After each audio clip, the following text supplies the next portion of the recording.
গল্প শুরু হয় ছোট্ট রারাকে দেখিয়ে। মা হারা রারা তার বাবার নয়নের মণি ছিল। যেহেতু রারার বাবা একজন ধনীপতি ছিল, তাই জন্মের পরেই বাবা ভাবে তার মেয়েকে মিউজিশিয়ান বানাবে। একজন ভালো মিউজিক টিচার দেখে রারাকে সে পিয়ানো শেখানো শুরু করে। কিন্তু ছোট্ট রারার পিয়ানো শেখাতে তেমন মন লাগে না, যে কারণে সে কোনো মিউজিকই ঠিক মতো বাজাতে পারে না। কনসার্টে গিয়েও সবার মাঝে নার্ভাস হয়ে রারা ভুল মিউজিক প্লে করে। কিন্তু দর্শকের মধ্যে থাকা রারার বাবা ভুল বাজানোর পরেও রারাকে সাহস জোগানোর জন্য চিয়ার আপ করতে থাকে। দেখতে দেখতে রারা বড় হয়ে ওঠে। বড় হয়েও সে বাবার কাছে খুবই আদরের। একদিন বাবার শরীর অসুস্থ থাকায় রারা বাবার সাথে কথা বলছিল। তখনই বাবা তাকে বিয়ের প্রস্তাব দেয়। বাবার প্রস্তাবে রারা রাজি হয়ে যায়।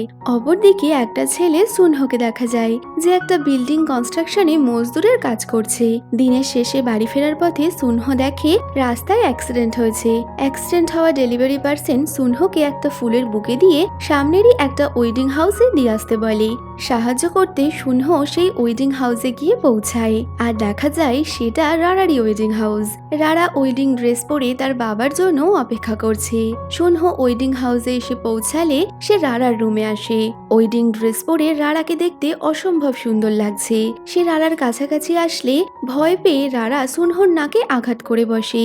এতে সুনহোর নাক থেকে রক্ত বেরোতে শুরু করে, আর সেই রক্ত রারার ড্রেসে লাগলে সুনহোই তা পরিষ্কার করে দেয়। ওদিকে রারার বাবা ওয়েডিং হাউসে আসছে, তার আগেই কেউ তাকে ফোন করে এমন কিছু বলে যার ফলে রারার বাবার হার্ট অ্যাটাক হয়। ডাক্তার জানায় তাকে বাঁচানো সম্ভব হয়নি। জানা যায় ব্যবসায় ক্ষতির জন্য ব্যাংক রারাদের সব সম্পত্তি বাজেয়াপ্ত করেছে। নিঃস্ব হয়ে গেছে রারা, যে কারণে তার বিয়ে ভেঙে যায়। কান্নায় ভেঙে পড়ে সে। রারার বাবার সেক্রেটারি তাকে কিছু টাকা দিয়ে সেখান থেকে চলে যেতে বলে।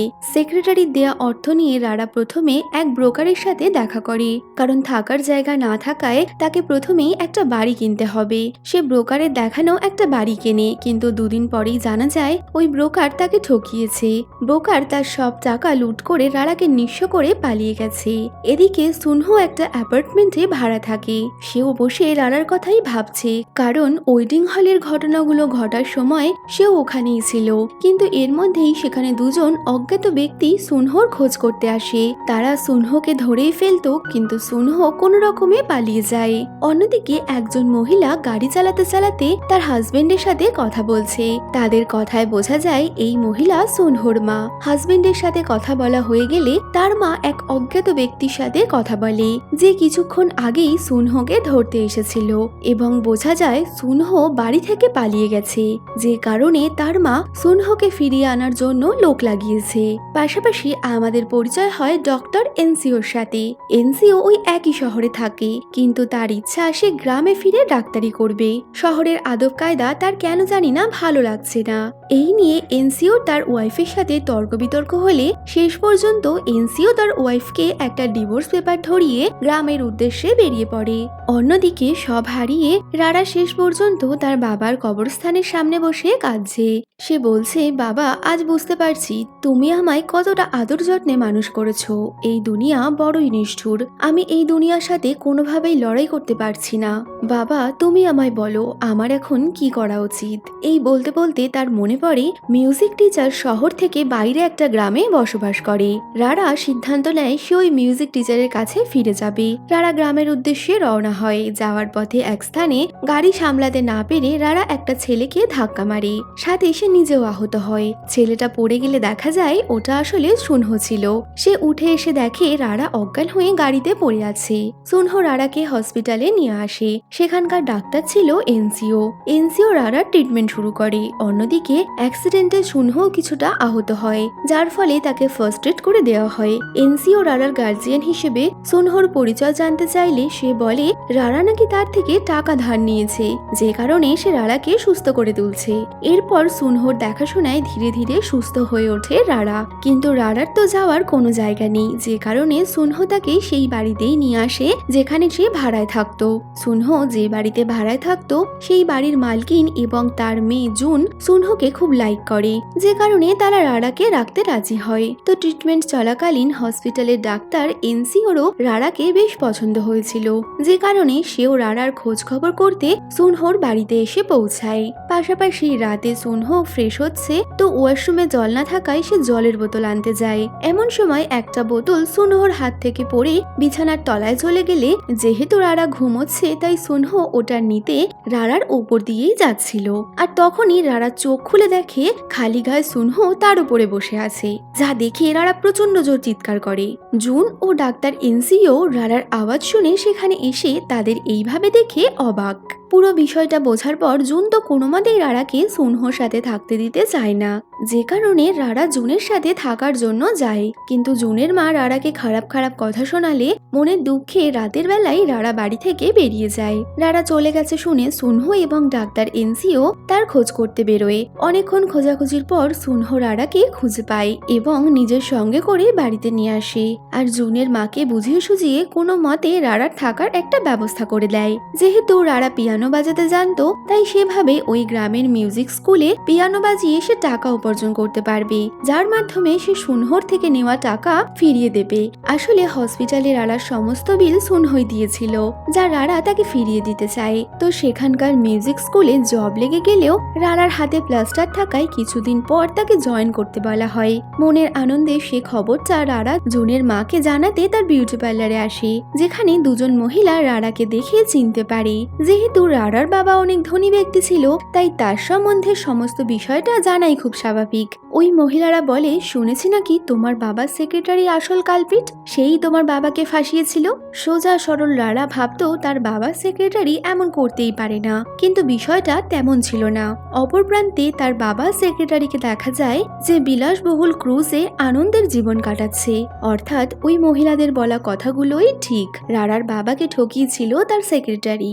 এরপর রারার হাতে প্লাস্টার কাটা হলে সে আবারও ওই মিউজিক স্কুলে যায়, কিন্তু সময় কিছুটা পেরিয়ে যাওয়ার কারণে তাকে আর কাজটা দেওয়া হয় না। মনের দুঃখে রারা সুনহোর কাছে এসে বিষয়গুলো বললে সুনহো ভাবে এবার তাকেই হয়তো কিছু করতে হবে। প্রথমে তো জুন ও তার মা রারাকে খোলা গ্রাউন্ডে একটা পিয়ানোর ব্যবস্থা করে দেয়, কিন্তু সেখানে কোনো মানুষই তার মিউজিক শুনতে দাঁড়ায় না। কিন্তু হঠাৎই একদিন রাতে এক বৃদ্ধ লোক রারাকে একটা মিউজিক বাজাতে বলে, যা ছিল টুইঙ্কেল টুইঙ্কেল লিটল স্টার। মিউজিকটা শুনে ওই বৃদ্ধ লোকের চোখে জল চলে আসে। বাড়ি ফিরে রারা তার মনের কথাগুলো সুনহোকে জানায়। সুনহোর বিষয়টা খুব ভালো লাগে, যে কারণে সে রারার জন্য একটা মিউজিক স্কুল খুলবে বলে সিদ্ধান্ত নেয়।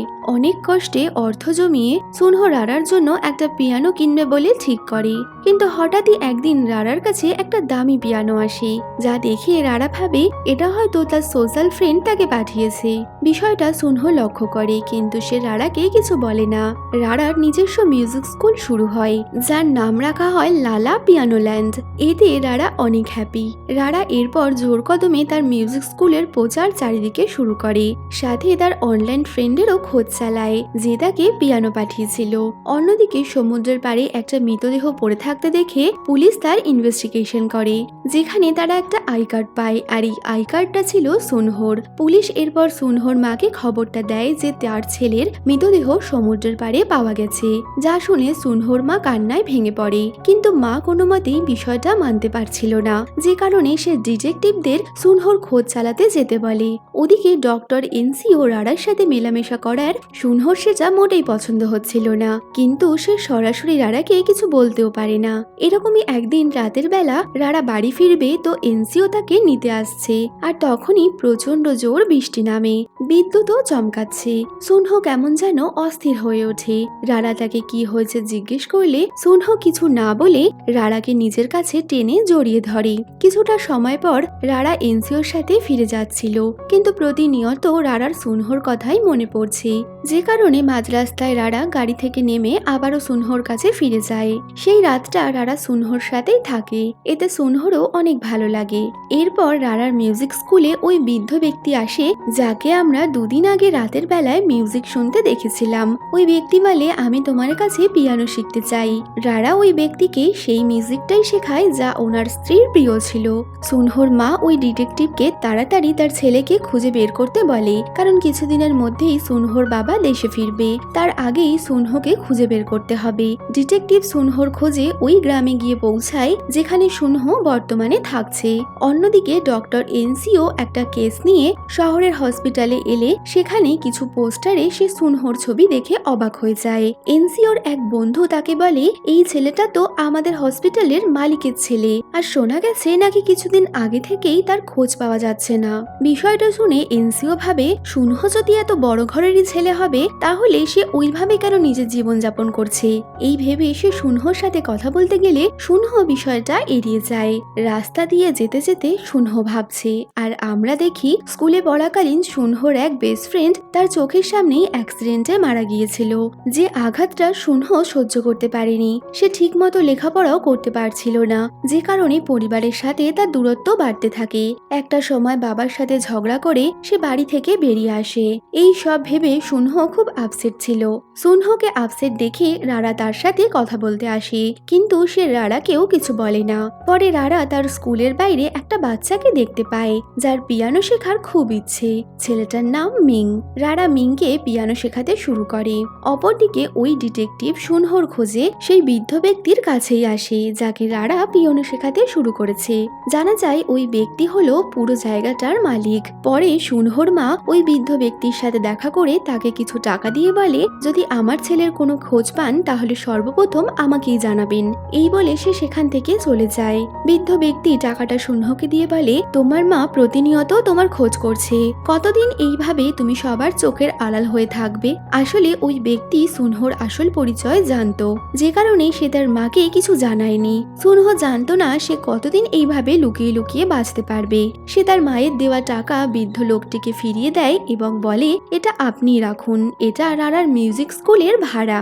রারা একদিন গ্রামের মিউজিক স্কুলের পাশ দিয়ে গেলে সে দেখে অনেক বাচ্চারাই ওখানে মিউজিক শিখছে, কিন্তু তার কাছে তেমন স্টুডেন্ট নেই। তার চোখ পড়ে একটা পোস্টারের দিকে যেখানে একটা মিউজিক কম্পিটিশনের কথা বলা রয়েছে। রারা ভাবে যদি সে মিংকে ওই মিউজিক কম্পিটিশনে পাঠায় আর সে কম্পিটিশনে জিতলে তার মিউজিক স্কুলের অনেক বাচ্চাই মিউজিক শিখতে আসবে। কিন্তু সে প্রথম দিনের পর থেকে মিং আর পিয়ানো শিখতেই আসেনি। সুনহো মিং এর ঠিকানা জোগাড় করলে দেখা যায় মিং খুবই গরিব, যে কারণে মিং পিয়ানো শিখবে না বলে এমনটা জানায়। কিন্তু তার এই অবস্থা দেখে রারা তাকে ফ্রিতে মিউজিক শেখাবে বলে ঠিক করে।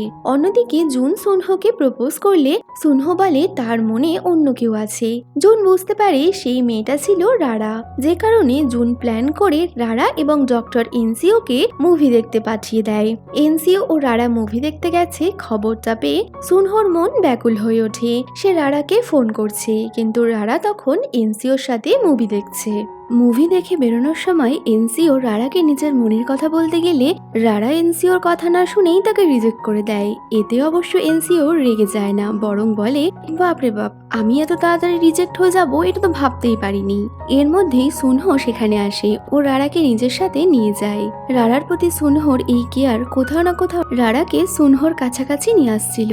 এরপর জাংহো নামের একটা ছেলে রারার কাছে মিউজিক শিখতে আসে। ছেলেটার ব্যবহার কিছুটা অদ্ভুত প্রকৃতির, কিন্তু সোজা সরল রারা এই সব কিছু বুঝলে তো সে জাংহোকে পিয়ানো শেখানো শুরু করে। কিন্তু সুনহোর জাংহোকে মোটেই সুবিধার মনে হচ্ছিল না, যে কারণে সে তার উপর নজর রাখতো। পাশাপাশি সুনহো রারার সামনে একদিন পিয়ানো প্লে করছে, তো রারার মনে পড়ে সেই সব মুহূর্তগুলো যখন সুনহো প্রতিটা সময় রারার পাশে ছিল। ভালোবেসে রারা সুনহোকে কিছু দিতে চায়। এটা বললে সুনহো বলে, আমি তোমার সাথে ডেটে যেতে চাই। এই বলে তারা ডেটে যায় আর অনেক এনজয় করে। সূর্যাস্তের আলোতে রোপওয়ের মধ্যে তারা দুজন বসে আছে। এখানেই সুনহো রারাকে প্রপোজ করে আর ওরা কিস করে। রারাও সুনহোর প্রপোজাল একসেপ্ট করে নেয়। অন্যদিকে সুনহোর মার পাঠানো ওই ডিটেকটিভ খোঁজ খবর করতে করতে রারার মিউজিক স্কুলে আসলে সে সুনহোর ব্যাপারে সন্ধান পায়, কিন্তু বাইরে বেরোলে সে দেখে জাংহো ওই বাড়ির ওপর নজর রাখছে। যা দেখে ডিটেকটিভ জাংহোকে তাড়া করলে জাংহো ওই ডিটেকটিভকে আহত করে পালিয়ে যায়। কিন্তু জাংহো এত রাতে এখানে কি করছে, তার আসল উদ্দেশ্যটাই বা কি, তা আমরা কিছুটা সময় পরেই জানতে পারবো। ওদিকে কম্পিটিশনের দিন এগিয়ে আসায় মিং প্রতিনিয়ত প্র্যাকটিস করে চলেছে, কম্পিটিশনের দিন মিং রেডি হয়ে বেরোনোর সময় জাংহো তার কাছে আসে। জাংহোর হাবভাব দেখে ছোট্ট মিং এর একটু অদ্ভুত লাগে। ইচ্ছা করে জাংহো মিং এর ডান হাতটা ভেঙে দেয়, যার ফলে মিং কম্পিটিশনে পিয়ানো প্লে করতে পারে না। ডক্টর এনসিও মিং এর কাছ থেকে জানতে পারে জাংহো এটা করেছে, কিন্তু ততক্ষণে অনেক দেরি হয়ে গেছে। জাংহো রারাকে কিডন্যাপ করে নিয়েছে। আসলে অনেকদিন আগে থেকেই জাংহো রারাকে চিনত। সে রারাকে পাওয়ার জন্য তার মিউজিক স্কুলে ভর্তি হয়েছিল। যেহেতু রারা সুনহোকে পছন্দ করত, তাই জেদের বশে সে রারাকে কিডন্যাপ করে। সুনহো যেহেতু আগে থেকেই জাংহোকে সন্দেহ করেছিল, তাই সে একদিন জাংহোকে ফলো করে তার ঠিকানা জেনে রেখেছিল। সুনহো ওই লোকেশনে পৌঁছালে সে দেখে হাত পা বাঁধা অবস্থায় জাংহো রারাকে মাটিতে ফেলে রেখেছে। রারাকে বাঁচাতে সুনহো জাংহোর ওপর ঝাঁপিয়ে পড়ে। তাদের মধ্যে ফাইট শুরু হয়। ফাইটের এক পর্যায়ে জাংহোর মাথায় আঘাত লাগে, সে অজ্ঞান হয়ে পড়ে যায়। সুনহো ভাবে জাংহো হয়তো মারা গেছে। প্রচন্ড ভয়ে বিষয়গুলো সুনহো সবাইকে জানালে পুলিশকে খবর দেওয়া হয় এবং তাদের ওখান থেকে উদ্ধার করে আনা হয়। সুনহোকে পুলিশ স্টেশনে এনে জিজ্ঞাসাবাদ করা হচ্ছিল, আর অপরদিকে রারাকে হসপিটালাইজ করা হলে ডক্টর এনসিও তার ট্রিটমেন্ট শুরু করে। পুলিশ সুনহোর আসল পরিচয় জেনে তার বাড়িতে খবর দেয়। এদিকে গ্রামের সবাই জানতে পারে সুনহোর বয়স মাত্র 19। হাই স্কুল কমপ্লিট না করেই পরিবারের থেকে এত দূরে গ্রামে সে নিজের আত্মগোপন করে রয়েছে। এদিকে রারার জ্ঞান ফিরলে সে সুনহোর খোঁজ করতে থাকে। পাশাপাশি পুলিশ স্টেশনে সুনহোর মা আসে এবং তাকে নিজের সাথে নিয়ে যায়। যেহেতু জাংহো মারা যায়নি, কেবল আহত হয়েছিল, তাই পুলিশ সুনহোকে ছেড়ে দেয়। যাওয়ার পথে সুনহো আবারও পালিয়ে যাওয়ার চেষ্টা করে এবং কোনো মতে রারার সাথে যোগাযোগ করে রাতে সে রারার সাথে দেখা করতে আসে। সে রারার সাথে কথা বলতেই যাবে, তখনই সে দেখে মা বডিগার্ডদের সাথে সেখানে এসে হাজির। আসলে সুনহোর মা রারার থেকে এই জায়গার সন্ধান পেয়ে সুনহোর আসার অপেক্ষায় ছিল। সুনহো সেখানে আসলে বডিগার্ড সুনহোকে ধরে নেয়, কিন্তু পর মুহূর্তেই সেখানে সুনহোর বাবাও আসে। সে প্রচন্ড রেগে সুনহোকে সেখান থেকে নিয়ে যায়। ফিরে যাওয়ার পথে সুনহো রারাকে দেখছে। রারা কাঁদতে থাকে, কিন্তু সে কিছুই করতে পারে না। বাড়ি ফিরে সুনহো প্রতিনিয়ত রারার কথাই ভেবে চলেছে, যে কারণে মায়ের সাথে তার তর্ক বিতর্ক হয়। আসলে সুনহোর মার রারাকে মোটেই পছন্দ ছিল না, কারণ সে রারার আসল পরিচয় জানতো। এমনকি তার বিয়ে ভাঙার ঘটনাও সে শুনেছিল। আর দেখতে গেলে রারা সুনহোর থেকে প্রায় 5 বছরের বড়। বাড়ির এরূপ পরিস্থিতি দেখে সুনহো শরীর খারাপের বাহানা করে এবং জুন ও তার বন্ধুদের সাহায্য নিয়ে ছদ্মবেশে রারার সাথে দেখা করতে যায়। রারা সুনহোকে নিজের চোখের সামনে দেখে অনেক খুশি, কিন্তু সেও ভাবছিল তাদের বয়সের এত পার্থক্য হওয়ায় পরিবার সমাজ তাদেরকে নিয়ে কথা বলবে। কিন্তু সুনহো কোনো কিছুই শুনতে চায় না, সে শুধু রারার সাথেই থাকতে চায়। অপরদিকে সুনহোর মা পুরো বিষয়টা জানতে পেরে অনেক রেগে যায়, কিন্তু নিজেকে শান্ত রেখে সে সুনহোকে বাড়ি ফিরিয়ে আনে। পরে আলাদাভাবে সুনহোর মা রারার সাথে দেখা করে। সে রারাকে বলে সুনহোর বাবা একজন ডাক্তার, তাই তার বাবা ছেলেকেও ডাক্তার হিসেবেই দেখতে চায়। সুনহো তোমার সাথে মেলামেশা করলে সে তার পড়াশোনা করতে পারবে না, তুমি সুনহোর সাথে ব্রেকআপ করে নাও। এই বলে সুনহোর মা রারাকে কিছু টাকা ধরাতে গেলে রারা একটা টাকার খাম ধরিয়ে বলে এটা সুনহোর। আসলে সুনহো অনেক অর্থ দিয়ে আমাকে সাহায্য করেছে, তাই আমি সেটা ফিরিয়ে দিতে চাই। বাড়ি ফিরে জুনের মা রারাকে বলে ওই টাকা তুমি কোথায় পেয়েছো? রারা বলে জিজোর বাবদ ওই টাকা আমি পেয়েছি। আসলে জিজো রারার বাবার দেওয়া শেষ স্মৃতি একটা গাড়ি, যা বিক্রি করে রারা ওই টাকা দিয়েছিল। কিছুদিন পর হঠাৎই রারা সুনহোর সাথে দেখা করতে আসে। সে সুনহোকে কিছু আনতে পাঠিয়ে সেখান থেকে চলে যায় আর একটা চিঠি রেখে যায়, যেখানে রারা সুনহোর সাথে ব্রেকআপ করে নেবে এমনটা বলেছে। চিঠিটা পড়ে সুনহোর অনেক কষ্ট হচ্ছিল, তার থেকেও বেশি কষ্ট হচ্ছিল রারার। রারা কাঁদতে কাঁদতে সেই চিঠিটা লিখেছিল। এরপর থেকে রারা সুনহোর সাথে আর কোনো রকম যোগাযোগ রাখে না। দেখতে দেখতে 6 মাস পার হয়ে যায়। একদিন সুনহো হঠাৎই সোশ্যাল সাইটে রারা এবং ডক্টর এনসিওর একটা ওয়েডিং ফটো দেখতে পায়। সুনহো তৎক্ষণাৎ গ্রামের উদ্দেশ্যে রওনা হয়। ওদিকে চার্চে এনসিও ও রারার ওয়েডিং হচ্ছে। তো ওয়েডিং এর শেষ পর্যায়ে সুনহো সেখানে আসে এবং এনসিওর থেকে রারাকে ছিনিয়ে সবার সামনে থেকে সে দৌড়ে পালায়। প্রথমে তো বিষয়টা ভারী অদ্ভুত লাগে, কিন্তু কিছুটা সময় পর তাদের কথায় বোঝা যায় এটা আসলে জুন এবং তার ফ্রেন্ডের একটা পরিকল্পনা ছিল, যাতে তারা সুনহোকে আবারও গ্রামে ফিরিয়ে আনতে পারে। বিষয়গুলো যে জেনে সুনহো লজ্জায় পড়ে যায়, কিন্তু সে রাড়াকে বলে তোমার থেকে দূরে থাকা সম্ভব, কিন্তু তোমাকে অন্য কারোর হতে দেখা আমার পক্ষে সম্ভব নয়। এই বলে সে রাড়াকে কিস করে। এমনকি সুনহো রাড়ার বাবার শেষ স্মৃতি জিজো অর্থাৎ সেই গাড়িটাকেও রাড়াকে ফিরিয়ে দেয়। আসলে রাড়ার টাকার খামটা দেওয়ার সময় গাড়ি বিক্রির স্লিপটা ওই খামের মধ্যে ভুলে গেছিল, যা দেখে সুনহো গাড়িটা আবার ফিরিয়ে আনে আর তারা দুজনে মিলে একটা সুন্দর মুহূর্ত কাটায়। এরপর রাড়া একদিন ওই বৃদ্ধ ব্যক্তির বাড়িতে এলে সে দেখে ওই ব্যক্তি অসুস্থ হয়ে মাটিতে পড়ে রয়েছে। ওই ব্যক্তিকে হসপিটালাইজড করা হয় এবং তার ছেলেকে খবর দেয়া হয়। বাবার অবস্থা দেখে ছেলে সিদ্ধান্ত নেয় সে তাদের গ্রামের ওই সমস্ত জমি বিক্রি করে বাবাকে নিয়ে এখান থেকে চলে যাবে। এর ফলে জুনেদের পরিবার থেকে শুরু করে রাড়া সবাই খুব চিন্তায় ছিল। পরে সুনহো ওই বৃদ্ধ ব্যক্তির অসুস্থতার খবর পেয়ে গ্রামে আসে, কিন্তু সে রাড়ার সাথে দেখা করে না, কারণ সে রাড়াকে প্রমিস করেছে এক্সামের আগে সে তার সাথে দেখা করবে না। সুনহো ডক্টর এনসিওর থেকে ওই জায়গার বিক্রির ব্যাপারে জানতে পারে। সব জেনে সুনহো এনসিওকে একটা কথাই বলে, যেহেতু আমি এখানে নেই তাই আপনি রাড়ার খেয়াল রাখবেন। পরের দিন জুনের মা খবর পায় তাদের জায়গা বিক্রি হচ্ছে না, কারণ ডক্টর এনসিও নাকি পুরো জায়গাটা কিনে তাদের নামে লিখে দিয়েছে। বিষয়টা জেনে রাড়ারও খুব অদ্ভুত লাগে, কিন্তু সবাইকে আনন্দে দেখে সেও অনেক খুশি। এই আনন্দের খবরটা রাড়া সুনহোকে জানাবে বলে শহরে এসেছে। সে একটা রেস্টুরেন্টে সুনহোর জন্য অপেক্ষা করে, কিন্তু সারা দিন কেটে যাওয়ার পরেও সুনহো না আসায় রাড়া সুনহোর বাড়ির সামনে এলে সে দেখে সুনহোর সাথে অন্য একটা মেয়েকে। অনেক কষ্ট পেয়ে রাড়া ফিরে যায়। রাড়া সমস্ত বিষয়টা জুন এবং তার ফ্রেন্ডকে বললে তারা সুনহোর মায়ের সেই হায়ার করা ডিটেকটিভকেই সুনহোর পেছনে লাগিয়ে দেয়। পরে ওই ডিটেকটিভ সুনহোর কিছু ফটোগ্রাফ এনে রাড়াকে দিলে দেখা যায় সুনহো ওই মেয়েটার সাথেই আছে। ছবিগুলো দেখে রাড়ার অনেক কষ্ট হচ্ছিল। সত্যি জানতে রাড়া সুনহোর সাথে সরাসরি কথা বলতে এলে সুনহো রাড়ার মুখের ওপর বলে দেয় সে তার সাথে ব্রেকআপ করতে চায়। ব্রেকআপের কথা শুনে কান্নায় ভেঙে পড়ে রাড়া। বাড়ি ফিরেও প্রতিনিয়ত সে সুনহোর সাথে কাটানো মুহূর্তগুলোর কথাই ভেবে চলেছে। এরপর মিউজিক টিচার গ্রামে ফিরবে বলে রাড়া তাকে রিসিভ করতে এয়ারপোর্টে গেলে সে দেখে সুনহোর সাথে ওই মেয়েটাকে এবং তারা দেশ ছেড়ে কোথাও যাচ্ছে। সুনহো রাড়াকে না দেখার ভান করেই সেখান থেকে চলে যায়। কষ্ট তো অনেক হচ্ছিল রাড়ার, কিন্তু সে সুনহোকে কিছুই বলে না। ধীরে ধীরে সুনহো রাড়ার সাথে সব যোগাযোগ বন্ধ করে দেয়। এরপর একদিন ডক্টর এনসিও রাড়ার সাথে দেখা করতে আসে। সে বলে তাদের এই জায়গাটা নাকি সুনহোই কিনেছিল, কিন্তু সে এটা তাকে বলতে বারণ করেছিল।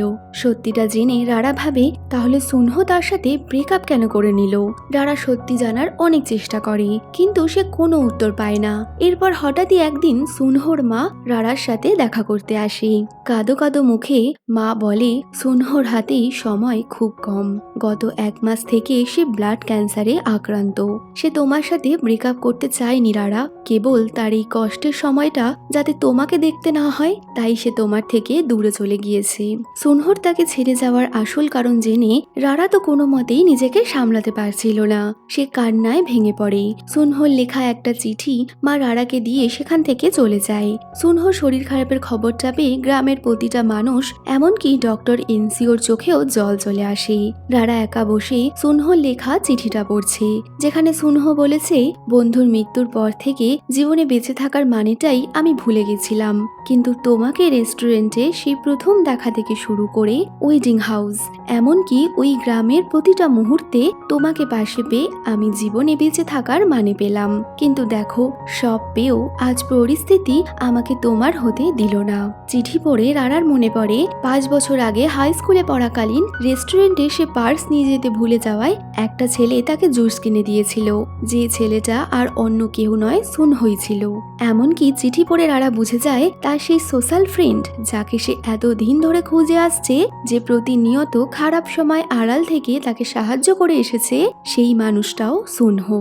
সব জানতে পেরে রাড়া অঝরে কাঁদতে থাকে। চিৎকার করে রাড়া বলে সুনহো তুমি ফিরে এসো, আমি তোমার দেয়া সব অর্থ ফিরিয়ে দেব, কিন্তু তুমি শুধু ফিরে এসো। এরপর সময় 5 বছর পেরিয়ে গেছে। বর্তমানে জুন তার সেই বন্ধুকে বিয়ে করেছে এবং তাদের একটা সন্তানও আছে। জুনের মা বিউটি পার্লার এখনো চালায় এবং তাদের সেই পিএনপিসি করা কাস্টমাররাও পার্লারে আসে। অন্যদিকে ডক্টর এনসিও এবং তার এক্স ওয়াইফের সাথে এখন প্যাচ অফ হয়ে গেছে, যে কারণে সে আবারও শহরে ফিরে এসেছে। আর ওই বৃদ্ধ ব্যক্তি আর বেঁচে নেই। সাথে সুনহোর কোনো খবর না আসায় সবাই ভাবে সুনহো হয়তো আর এই পৃথিবীতে নেই, কিন্তু রারার তা মনে হয় না। সে আজও সুনহোর অপেক্ষায় বসে আছে। সুনহো আসবে বলে সে আজও প্রতিদিন একই সময়ে সুনহোর প্রিয় মিউজিকটা প্লে করে। এমনই একদিন রারা সেই মিউজিক প্লে করছে আর তখনই সেখানে সুনহো আসে। প্রথমে তো রারার নিজের চোখকেই বিশ্বাস হয় না যে সুনহো তার সামনে দাঁড়িয়ে আছে। রারা সুনহোকে এসে জড়িয়ে ধরে কাঁদতে থাকে। পরে অবশ্য রারা সুনহোর ওপর একটু রেগেই ছিল, কারণ এত বছর ধরে সুনহো তার সাথে কোনো রকম যোগাযোগ রাখেনি। সুনহো বলে সে জানতো না আদৌ সে বাঁচবে কিনা। পুরোপুরি সুস্থ না হয়ে সে রারাকে মিথ্যে আশ্বাস দিতে চায়নি, এই জন্যই সে এত বছর অন্য জায়গায় ছিল। সব জেনে রারা সুনহোকে নিজের করে নেয় আর এখন তারা দুজনেই একসাথে অনেক হ্যাপি। তাদের এই হ্যাপি এন্ডিং এর সাথে এই ড্রামাটাও এখানেই শেষ হয়ে যাচ্ছে। তো ভিডিওটা কেমন লাগলো কমেন্টে বলো, ভালো লাগলে লাইক শেয়ার করো আর যাওয়ার আগে চ্যানেলটা সাবস্ক্রাইব করো। তো দেখা হচ্ছে নতুন কোনো ভিডিওতে। Till then by.